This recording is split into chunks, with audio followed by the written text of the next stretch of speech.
Tudo começou com um vislumbre em 6 de agosto de 2025. Um momento tão silencioso, tão estéril em um laboratório, e ainda assim tão profundamente perturbador em suas implicações. O telescópio espacial James Webb, o observatório mais poderoso da história da humanidade, foi forçado a entrar em modo de emergência. Não por causa de uma supernova, não por causa de um buraco negro, mas por algo muito mais local e muito mais aterrorizante, um cometa, ou pelo menos algo que se parecia com um, designada como 3E Atlas. Inicialmente acreditava-se que fosse mais uma nave interestelar errante, fria, silenciosa e previsível. Mas quando os sensores da Webb se conectaram e a primeira onda de dados chegou, o que eles capturaram não foi apenas inesperado, foi impossível. A assinatura química revelada não se encaixava em nenhum modelo natural. As proporções eram grotescas, os elementos incompatíveis, o comportamento errático. E à medida que os números continuavam a chegar, um medo começou a se insinuar silenciosamente na mente de cada astrofísico que acompanhava a transmissão. E se isso não for um cometa? E se for algo suspeito? O primeiro sinal de que algo estava terrivelmente errado veio da coma do cometa, o brilhante envelope de gás que envolve seu núcleo. Normalmente, a essa distância, 6 unidades astronômicas do Sol, um cometa deveria estar adormecido, congelado, inerte. A luz solar ali é fraca, muito tênue para causar qualquer atividade significativa. Mas o 3.2 Atlas já estava ativo, e muito ativo. O telescópio James Webb captou linhas espectrais dominadas não por vapor d'água como esperado, mas por dióxido de carbono. Muito dióxido de carbono, 8 vezes mais do que água. Essa proporção. 8:1 não era apenas incomum, era sem precedentes. Cometas típicos mal chegavam a 0,7. Mesmo Borisov, o último visitante interestelar, ficava em torno de 0,5. Era algo extraordinário, um corpo celeste expelindo dióxido de carbono a uma taxa inexplicável pela temperatura ou pela proximidade solar. Era como se o objeto tivesse sido projetado para liberar exatamente esse composto em condições onde a natureza não o permitiria. Ainda mais estranho, a coma era extremamente tênue. Quase não havia poeira, nem detritos sólidos, nem o caos típico, apenas gás. Emissões gasosas controladas suaves e altamente específicas que sugeriam um tipo diferente de química estranha à nossa compreensão da formação de cometas. À medida que o telescópio espacial se aprofundava na observação, a história se tornava mais sombria. Seus sensores captaram algo ainda mais perturbador do que gás níquel. Linhas espectrais fortes e consistentes de níquel começaram a aparecer nas faixas do ultravioleta e do infravermelho próximo. Não eram traços nem anomalias, mas sinais poderosos, claros, repetitivos e reais. As linhas de níquel se sobrepunham perfeitamente ao ruído de fundo, aumentando em concentração à medida que o objeto se aproximava. A 3,8 unidades astronômicas, a emissão já media mais de 10 elevado a 21 átomos por segundo, a 2,85 unidades astronômicas. A concentração havia aumentado em uma ordem de magnitude inteira, mas o choque não foi a presença de níquel. Foi o que estava faltando: ferro. Em todos os instrumentos da internet ao telescópio gigante Gemini, o ferro estava ausente, inerte, morto. Nenhum sinal, nenhum vestígio, nem mesmo ruído. E isso não é normal. Em todos os cometas e meteoritos naturais já registrados, níquel e ferro são parceiros. A proporção entre eles é estritamente controlada, uma parte de níquel para 15 partes de ferro sempre foi assim até agora. 3 Atlas quebraram essa regra da maneira mais drástica possível. O níquel superava o ferro em mais de 40:1. Não existe nenhum processo natural conhecido capaz de criar tal separação. Em laboratório, separar esses metais exige energia, maquinário e intenção. E ali, vagando silenciosamente pelo espaço, estava um objeto fazendo isso passivamente ou talvez nem passivamente. Mesmo antes que as assinaturas químicas fossem totalmente decodificadas, algo mais chamou a atenção da rede de rastreamento do satélite Pan-STARRS. O cometa 3 Atlas estava acelerando, mas não como um cometa, não por aquecimento solar ou pressão. Estava muito longe do Sol, muito frio, para que jatos de sublimação gerassem tanto impulso. Mesmo assim, em apenas 72 horas, a velocidade do objeto aumentou 0,12 metros por segundo ao quadrado. Esse número pode parecer pequeno, mas para um corpo com 11 quilômetros de diâmetro, o tamanho de uma cidade, esse tipo de aceleração é imenso. É como ver um navio de cruzeiro ganhar velocidade no meio de um oceano completamente calmo sem motores. A mudança também não foi gradual. Os analistas observaram microsaltos, oscilações instáveis sobrepostas ao arco principal do movimento, como se algo dentro do objeto estivesse ligando e desligando repetidamente. As tentativas de explicá-lo por meio de desgaseificação, crostas fraturadas ou ventos solares falharam. Nenhuma explicação conseguiu reproduzir o ritmo. Nenhuma conseguiu explicar a regularidade porque ela era regular. A cada 7,2 horas, o Atlas de 3 olhos brilhava intensamente de forma previsível como um farol. A curva de brilho não era caótica como a de detritos em queda. Era como um mecanismo de relógio bem preciso. Alguns sugeriram uma superfície plana captando a luz solar. Outros propuseram uma estrutura oca em rotação. Mas uma coisa era clara: não era uma rocha. Era algo que se movia com precisão. E é aqui que a ciência começa a estremecer, porque quando tudo é descartado, quando a sublimação, a aleatoriedade e a estrutura caótica falham, o que resta é uma possibilidade que ninguém quer encarar. Aquele Atlas de 3 lados foi projetado, construído, fabricado. Talvez não intencionalmente, talvez sejam destroços, um fragmento, uma nave abandonada de uma civilização que morreu antes que a Terra desenvolvesse florestas. Mas talvez seja algo pior, algo vivo.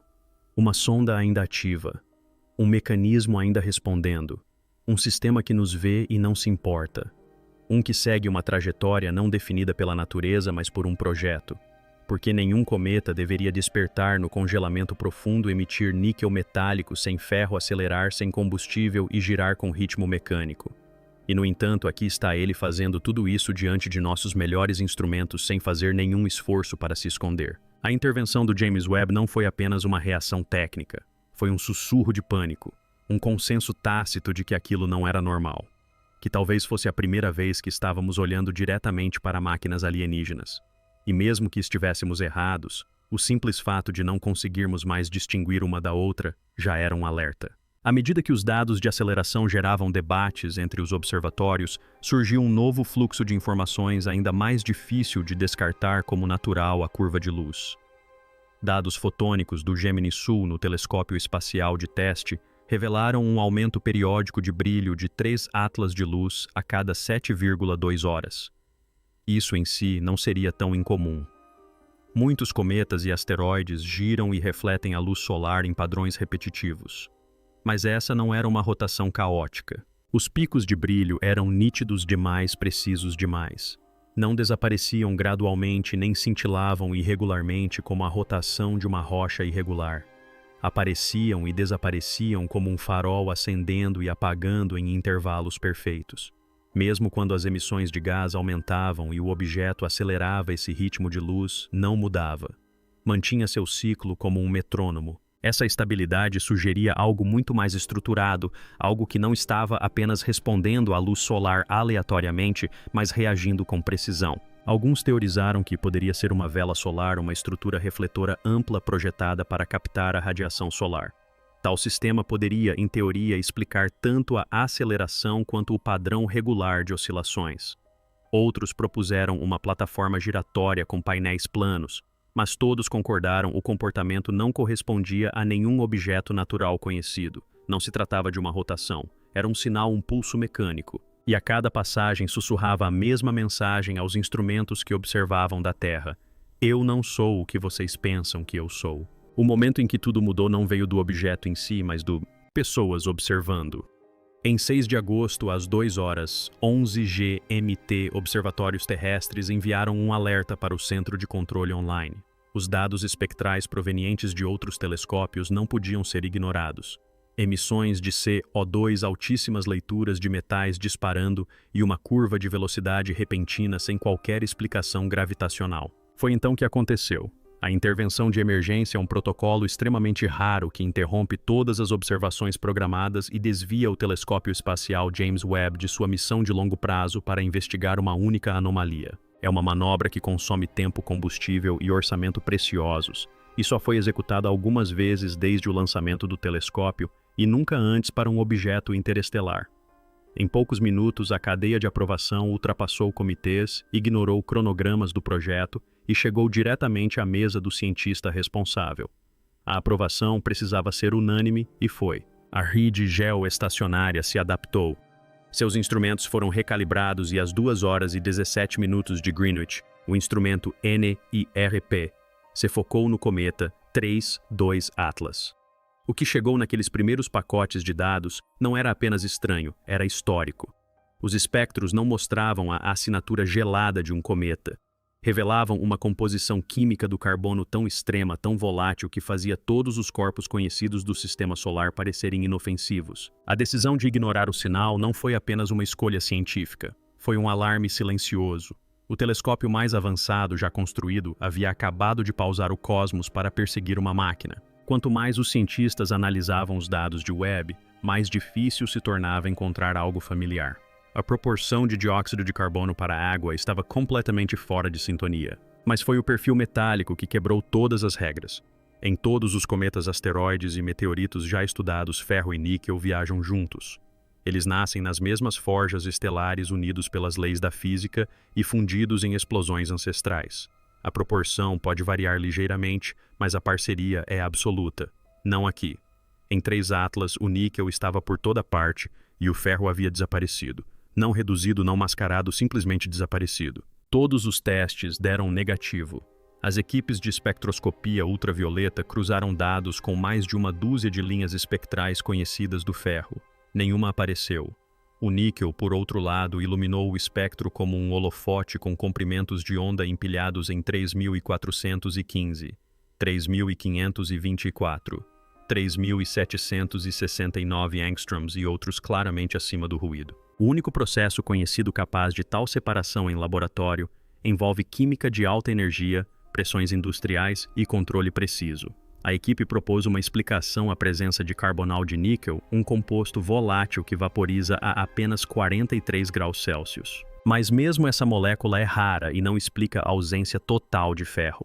O resultado foi uma impressão digital espectral que não correspondia a nada natural. Nem mesmo a Borisov, nem mesmo a Oumuamua. Não correspondia a nada.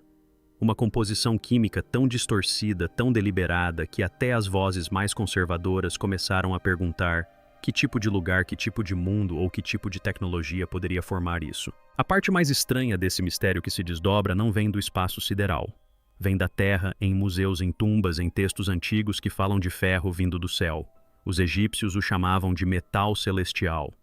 A lâmina enterrada com o rei Tutankhamon contém quase 11% de níquel impossível de forjar com as ferramentas antigas, mas que corresponde perfeitamente à assinatura química dos meteoritos. Escribas babilônicos escreveram sobre estrelas cadentes e pedras em chamas, sempre associadas a presságios de guerra e destruição.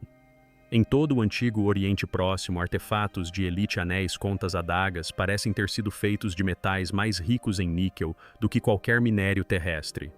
Metais que caíram, que brilharam e que inspiraram admiração e medo. E agora, em 2025, estamos observando o céu novamente e vendo a mesma assinatura: alto teor de níquel, ausência de ferro e nenhuma origem conhecida.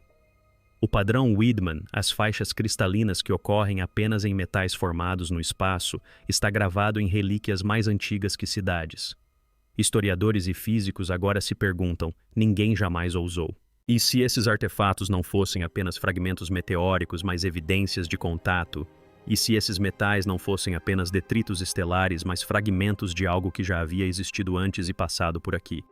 E se 3 Atlas não fosse apenas mais uma anomalia, mas o próximo capítulo de um livro muito antigo que mal começamos a ler? Enquanto os cientistas continuavam a analisar os gases de escape ricos em níquel e as emissões de CO2, um pesquisador do Caltech percebeu algo perturbador oculto nos dados térmicos. Em meio aos padrões de brilho de 3 foguetes, Atlas havia um ritmo eletromagnético sutil, porém consistente. Um pulso de frequência regular demais para ser aleatório, mas fraco demais para ser transmitido intencionalmente. Os sensores da rede o registraram, mas inicialmente o descartaram como ruído de instrumentação. Não era. Quando os dados de emissão foram sonificados, convertidos em ondas sonoras audíveis, revelaram uma batida repetitiva. Não era música nem linguagem, mas algo ainda mais arrepiante, uma cadência matemática, intervalos primos, proporções de Fibonacci harmônicos geométricos que ecoavam estruturas encontradas no DNA, no crescimento de cristais e no design da arquitetura antiga. O sinal não era forte o suficiente para se transmitir pelo espaço, mas era forte o bastante para ser lido por qualquer observador próximo. Em outras palavras, era um rastro de migalhas de pão, uma espécie de impressão digital cósmica embutida não em ondas de rádio, mas no comportamento do próprio objeto. E se nós podíamos ouvi-lo, outros também podiam. A questão não era para quem o sinal era direcionado, mas sim quem mais já o havia ouvido. Apenas alguns dias após a interferência na rede elétrica ter atraído a atenção global, geofísicos no hemisfério sul começaram a detectar anomalias no campo magnético da Terra.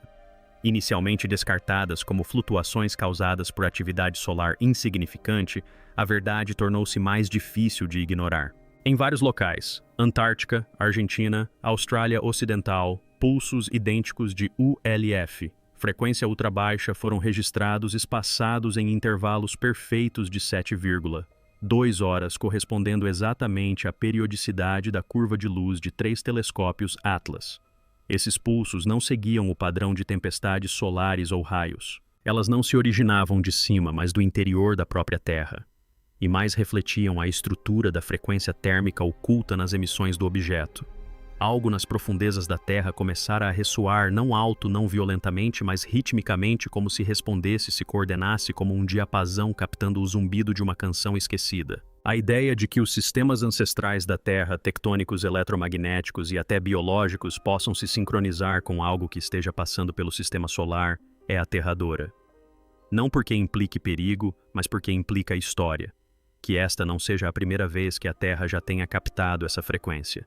E que o que quer que estivesse adormecido tenha simplesmente sido despertado. Quando traçada a trajetória do Atlas, desde seu vetor de entrada até sua trajetória de saída projetada, a rota do objeto revela algo quase perfeito demais. O objeto não se move simplesmente pelo espaço impulsionado pela gravidade. Ele navega, ele desvia. Sua trajetória evita todos os corpos principais do sistema com notável precisão, serpenteando entre os campos gravitacionais como uma espaçonave seguindo um curso pré-programado. Comparado com as trajetórias cometárias naturais caóticas, distorcidas e gravitacionalmente reativas, este objeto se comporta com uma intencionalidade inquietante. Em simulações, astrônomos inseriram dados de 3 atlas oculares em modelos de trajetória usados para manobras de assistência gravitacional planetária, o tipo de manobra que a NASA usa para traçar trajetórias de sondas interplanetárias. O resultado foi uma correspondência de 92,6% com as trajetórias de voo planejadas. E então veio algo ainda mais intrigante. Quando projetada para o futuro, sua trajetória cruza um estreito corredor espacial logo além da órbita de Saturno, um corredor que alguns teorizam como a localização de um hipotético ponto nulo de gravidade, ou até mesmo uma grande porta de entrada para a heliopausa externa. Em resumo, o objeto não está à deriva. Ele está partindo e fazendo isso com um nível de coordenação que nenhum corpo natural conhecido jamais exibiu. O momento, o posicionamento, a aceleração, tudo aponta não apenas para a viagem, mas para a navegação, não para a descoberta, mas para a execução da missão. Uma delas, ao que parece, está quase concluída. E então tudo ficou escuro. Justo quando James Webb se preparava para mais uma rodada de varreduras de alta resolução, justamente quando o objeto cruzava a distância de 2,5 unidades astronômicas do Sol, 3 emissões detectadas por atlas ocular, tanto químicas quanto térmicas, começaram a desaparecer. As linhas espectrais do níquel perderam intensidade. O fluxo de dióxido de carbono diminuiu. A curva de luz periódica se achatou. E então, de repente, o objeto ficou abaixo do limite de detecção da Webb. Não por causa da distância ou obstrução, mas porque parou de brilhar completamente. Não foi um desvanecimento natural, foi um desligamento. Todo o comportamento observável cessou em um intervalo de 11 horas. Instrumentos em todo o mundo confirmaram isso. Gemini Subaru, o Very Large Telescope. Até mesmo telescópios infravermelhos terrestres no Chile registraram o mesmo. A 3 Atlas havia esfriado. O silêncio foi imediato, deliberado quase como um ato de camuflagem ou pior, como o fim de uma transmissão. Porque se a 3 Atlas estava transmitindo, emitindo e reagindo, até então talvez não estivesse se escondendo. Talvez estivesse buscando, ativando ou testando. E quando encontrou o que procurava, simplesmente parou. Como uma máquina desligando após completar seu protocolo final, deixando-nos não com respostas, mas com a terrível constatação de que nunca estivemos no controle. Éramos apenas observadores de algo muito mais antigo e muito mais paciente do que qualquer coisa que havíamos imaginado. Quando os cientistas pensavam que 3 Atlas havia completado sua passagem pelo sistema solar, algo impossível surgiu nos modelos de trajetória mais recentes. Sua trajetória, originalmente prevista para contornar o Sol e desaparecer no espaço profundo, havia se alterado sutilmente, mas de forma significativa. Em vez de continuar se afastando, ela havia se deslocado ligeiramente em direção ao sistema solar interno. Isso não era uma anomalia gravitacional. Os cálculos eram precisos. Os vetores confirmavam. Atlas de 3 olhos, ora silencioso, ora escuro, mudara de rumo, mas não aleatoriamente. Sua trajetória revisada cruzou uma zona específica entre a Terra e Vênus. Uma zona conhecida por sua dinâmica gravitacional estável, mas também, curiosamente, uma das poucas regiões onde vários satélites terrestres haviam relatado recentemente interferência intermitente de sinal. Inicialmente, a NASA descartou o redirecionamento como erro de observação. Mas quando 3 instalações de radar de espaço profundo distintas, Goldstone Arecibo e o Fast Array chinês, corroboraram a mudança, tudo mudou. Porque nenhum cometa ajusta sua trajetória depois de desaparecer, nenhum objeto natural navega para uma zona de baixa detecção. E certamente nada não inteligente realiza uma manobra com tamanha precisão cirúrgica. A menos, é claro, que nunca tenha sido sua intenção partir, mas sim ficar. Enquanto engenheiros e astrônomos corriam para restabelecer o contato óptico com o Atlas de 3 olhos, um tipo muito diferente de descoberta se desenrolava dentro de um laboratório do MIT. Lá, um sistema de EA-Neural havia sido alimentado com terabytes de dados espectroscópicos da internet e de observações do Gemini, não para detectar elementos, mas para procurar estruturas. E encontrou uma. O padrão de emissão de níquel e dióxido de carbono, quando visualizado ao longo do tempo e ajustado para a variação rotacional, formou uma hélice multidimensional, uma estrutura sinuosa embutida nas emissões da série temporal. A princípio parecia sem sentido. Mas quando comparado às primeiras estruturas biológicas da Terra, uma semelhança perturbadora surgiu.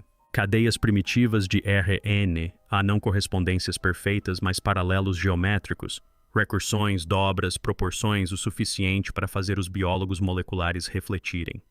E se o Atlas de 3 não estivesse apenas expelindo gás, e se estivesse liberando um arcabouço biológico codificado, não algo vivo, não células, mas algo mais antigo, algo semelhante a um modelo, uma transmissão não em som, mas em química, como uma semente presa no âmbar esperando o ambiente certo para criar raízes. E se a Terra-Marte ou algum ponto pré-selecionado no sistema solar já estivesse pré-condicionado para receber esse código, enquanto os pesquisadores se esforçavam para restabelecer o contato visual, um experimento de rastreamento de objetos no espaço profundo foi conduzido. Um procedimento padrão. Mas desta vez algo refletiu não de 3 Atlas, mas de uma direção inesperada ao lado oculto da Lua. O sinal não era um eco típico. Ele retornou 0,23 segundos antes do previsto e com artefatos espectrais que não correspondiam à forma de onda original. Inicialmente, a anomalia foi atribuída a irregularidades na superfície, mas então ela se repetiu diversas vezes. Em 3 tentativas consecutivas, o sinal retornado não apenas estava distorcido, mas modulado com um padrão que apresentava o mesmo intervalo de tempo dos pulsos registrados por 3 semanas antes a partir de um atlas ocular. Foi então que os arquivos de dados lunares foram consultados e algo aterrador veio à tona. Durante a passagem de Oumuamua em 2017, modulações semelhantes haviam sido fracamente registradas nas mesmas coordenadas. O padrão havia retornado. Não se tratava de um cometa visitando um sistema solar, era um sistema respondendo a algo que reconhecia. E agora, com a Lua ecoando frequências alienígenas, uma nova possibilidade surgiu. Aquele Atlas de 3 eixos não era um intruso, era um gatilho. E o que quer que estivesse enterrado sob a crosta lunar acabara de ser ativado. 2 semanas após o súbito apagão do telescópio. Atlas, o telescópio James Webb, retomou silenciosamente suas observações programadas de campo profundo. Mas algo estava diferente. Vários alvos quasar distantes e exoplanetas apresentavam anomalias de fundo não nas próprias estrelas, mas no meio interestelar entre elas. Um leve escurecimento rítmico, fluxo de baixa frequência. Quando sincronizadas, as anomalias formavam uma série repetitiva, 7 pulsos seguidos de silêncio, depois mais 7. E enquanto os cientistas rastreavam esses eventos em coordenadas galácticas, perceberam algo arrepiante. Cada linha de visão passava por um corredor alinhado com a trajetória do Atlas de 3 olhos. A implicação, o Atlas de 3 olhos não estava apenas emitindo algo, Era parte de um relé, uma cadeia, um sinal ou pior, uma contagem regressiva. E já havia começado. Se era um aviso ou uma ativação, ninguém podia dizer. Mas uma coisa era clara: o evento não era mais local. A onda de choque havia se tornado galáctica. E aqui estamos nós à beira de algo que não podemos ver, ouvindo os ecos de um protocolo que nunca acionamos. E, no entanto, somos nós que estamos recebendo as respostas. Pensávamos que estávamos sozinhos porque não ouvíamos vozes. Presumimos que o silêncio significava segurança e o vazio, ausência. Mas agora sabemos que não era bem assim.